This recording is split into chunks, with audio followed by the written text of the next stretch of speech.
Hi, my name is Kim Delgado, and I'm a Senior Staff Solution Architect at VMware. I'm also half of a duo known as Team Candy. Thank you for joining me today as I share with you a little bit about ransomware recovery and how it is your last line of defense in the event of a ransomware attack.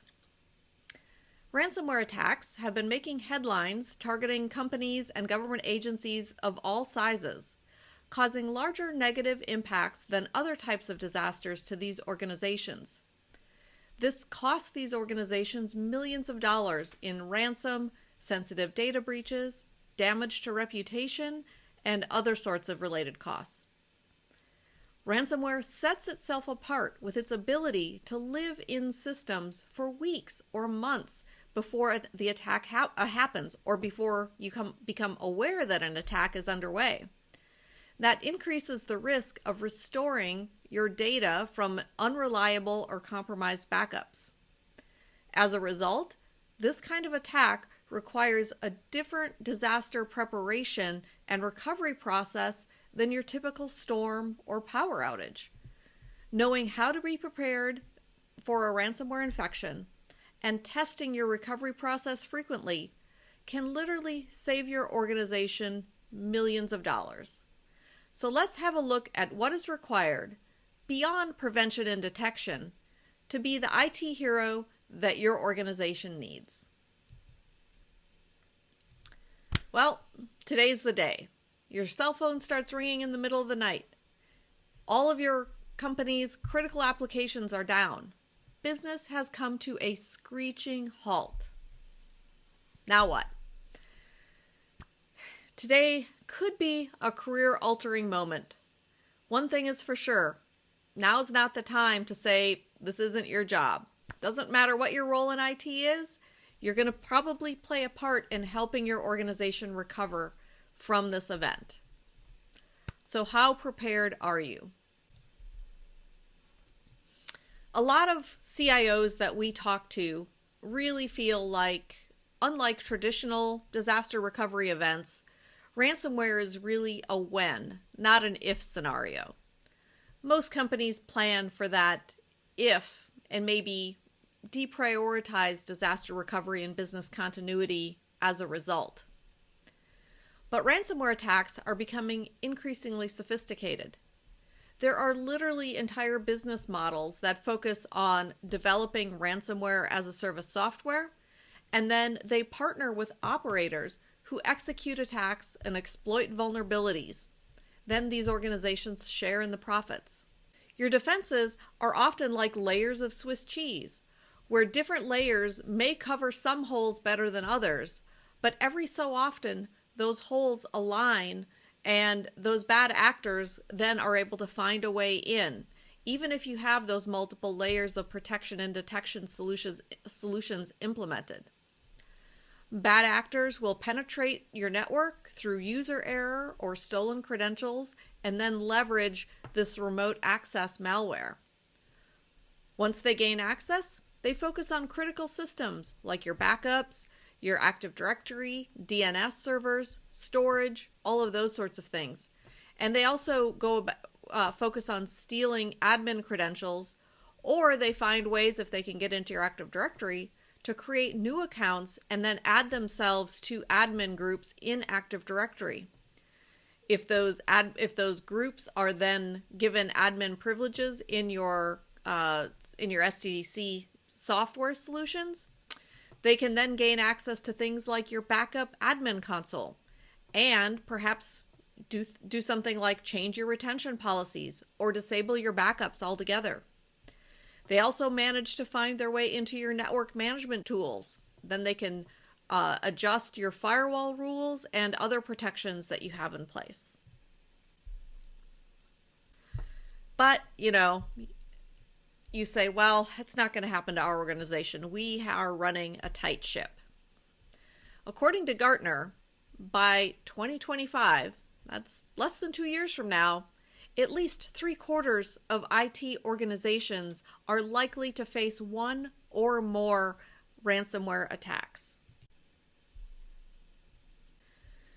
When you talk to folks in IT who manage the infrastructure and you ask them what their plan is for ransomware, most of the time they say, well, that's the job of the security team, not my problem.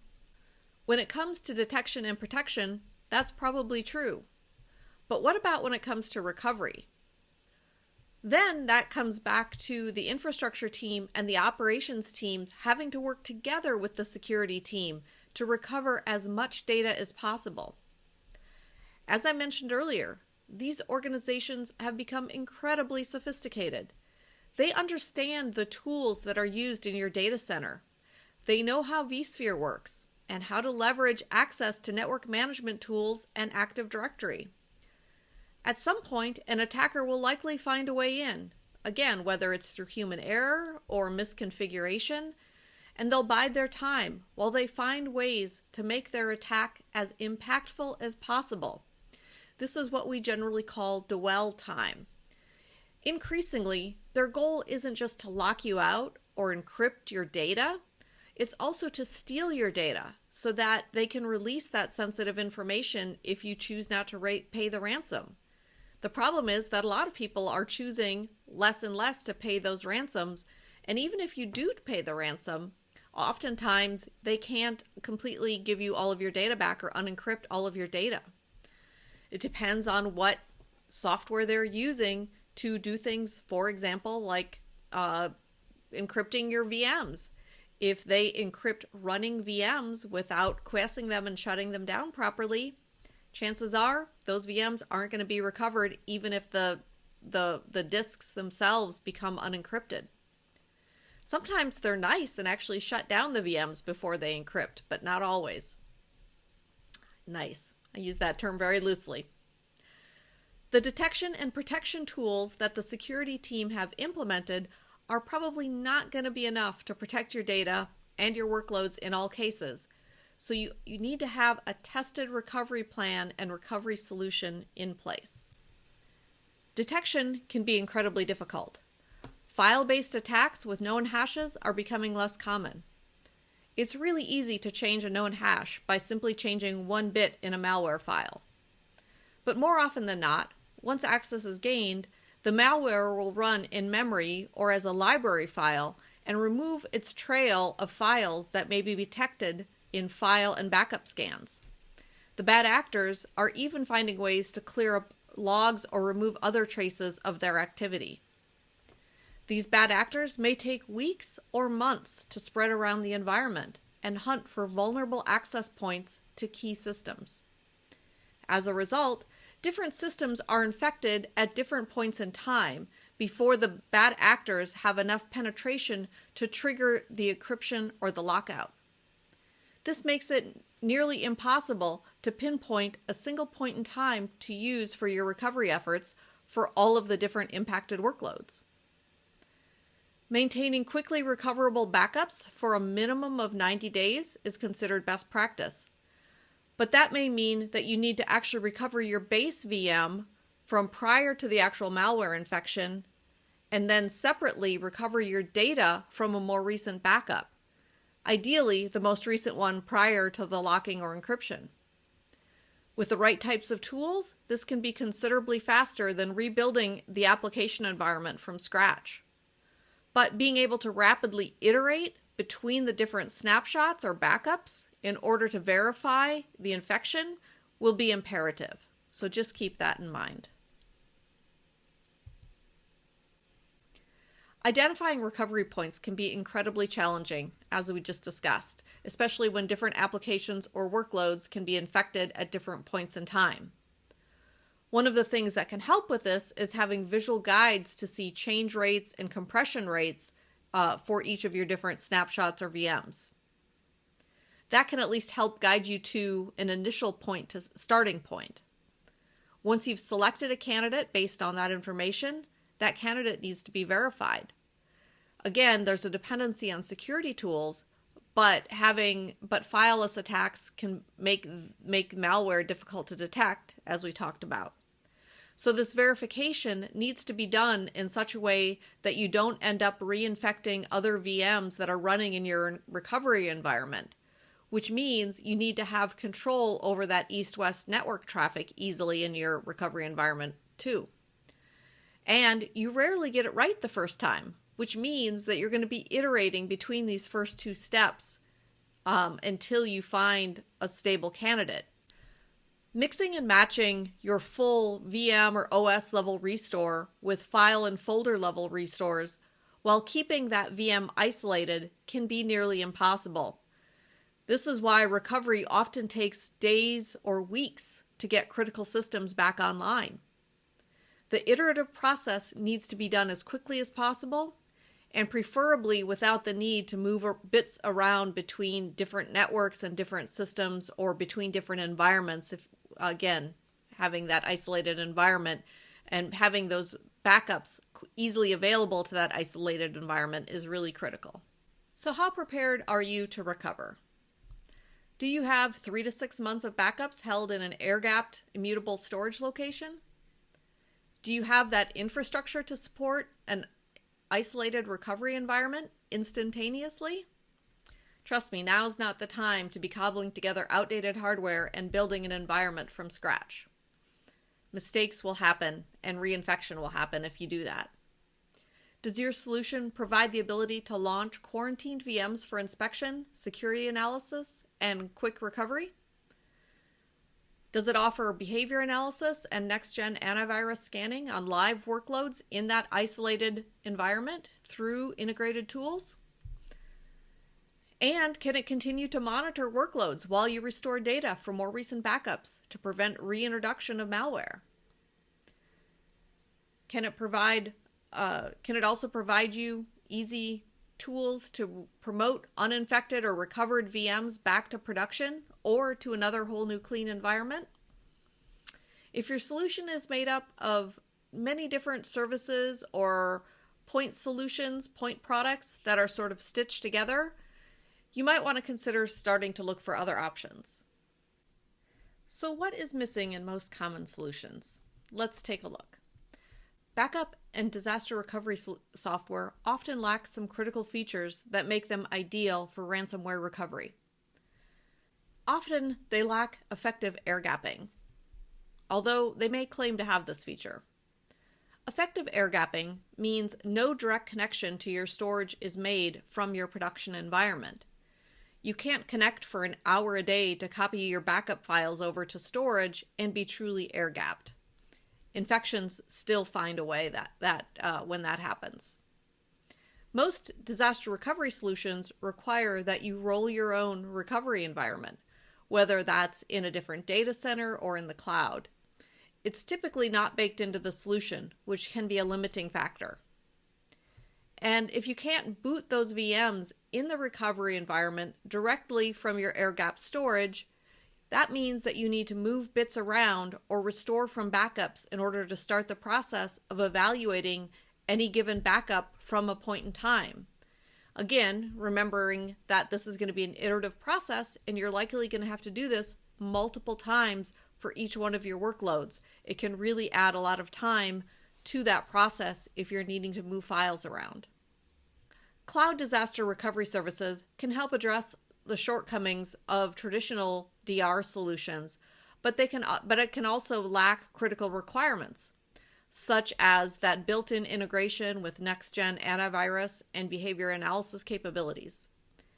And some of these solutions require you to change the format of your virtual machines in order to run them in your recovery environment. That makes restoring those VMs back to production even more difficult. My suggestion is don't take a vendor's word on it for any of these key features.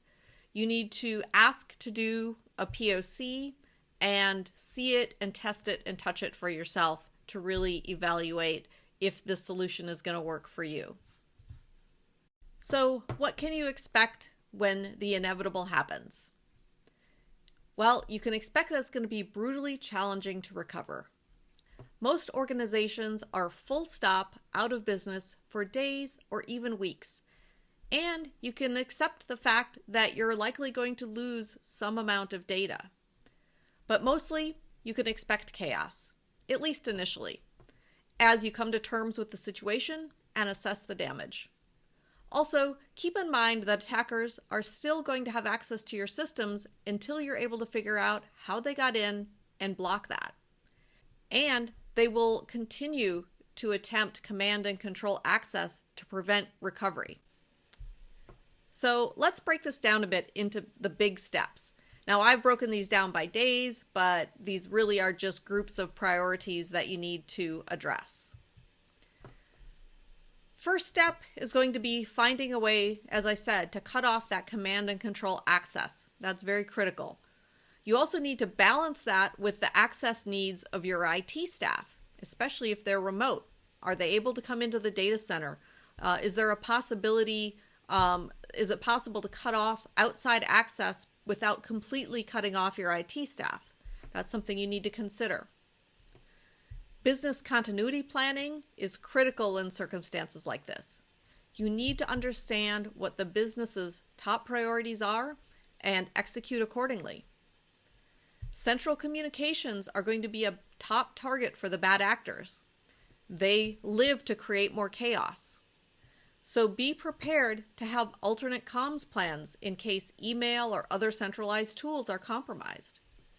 How will you coordinate and communicate plans without email or Teams or Confluence? Your P0 systems need to start with IT services like domain controllers, Active Directory, backup systems, and evaluating accounts to see if any bad actors have gained access, have gained admin access to key systems. Once you've gotten things locked down a bit and have some priorities set, further decisions need to be made on how to proceed with your data center. Are you going to be able to recover back to production, saving your SDDC layer and fix and restore VMs? Are the underlying components in your SDDC potentially compromised? Did the bad actors gain access to your network management tools, to vCenter, to other critical components? Those are things you need to think about. Log files and copies of infected VMs and backups are going to need to be preserved for forensics and law enforcement. Log files can be invaluable in helping track progression of the attack, if admin accounts were created or accessed, all of those sorts of things. Your isolated recovery environment hopefully doesn't need to be built, but it may need to if you weren't prepared.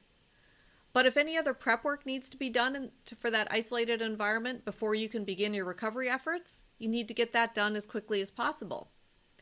And then begin with, again, those P0 components like your Active Directory, your domain controllers, and corporate comms platforms to get those reestablished first. Then prioritize your business critical applications. From this point, it's going to be more of the same. The security team and the infrastructure teams will be working in lockstep to continue to iterate on both the investigation and the recovery efforts. But be prepared for a second round of attacks if something was missed. From an infrastructure and workload recovery perspective, the very first step, really, like we talked about earlier, is the first phase is going to be getting to that most recent good known state of a virtual machine. The infrastructure teams don't usually have to deal with this sort of thing, so having the tools in place to help them understand what a good state is going to be critical to prevent reinfection. Knowing where to start can honestly be the hard part. Trying to understand when that infection started, try to make that first calculated guess of where to begin, can sometimes be guided by looking at change rates or entropy or compressibility of those snapshots or backups. There's no real automated way to determine this. You can't make this determination on a backup or a non-running version of a virtual machine.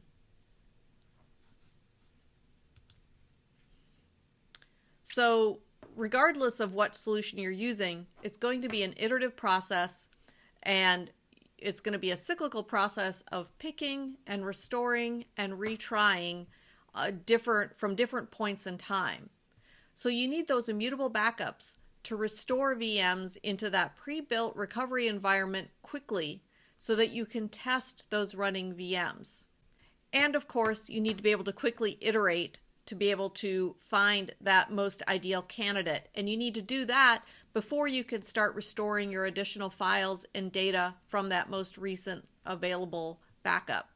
And you need to do all of that while that VM is running in an isolated state, but in a state where you can be continuously monitoring it with your next-gen antivirus and behavior analysis tools. So how can you be the IT hero? That's the question here, right? So first, of course, be prepared. Have your plan and your tools in place. Second, be aware. Don't ignore odd behaviors or strange files. Investigate all suspicious behavior and don't assume that you're safe.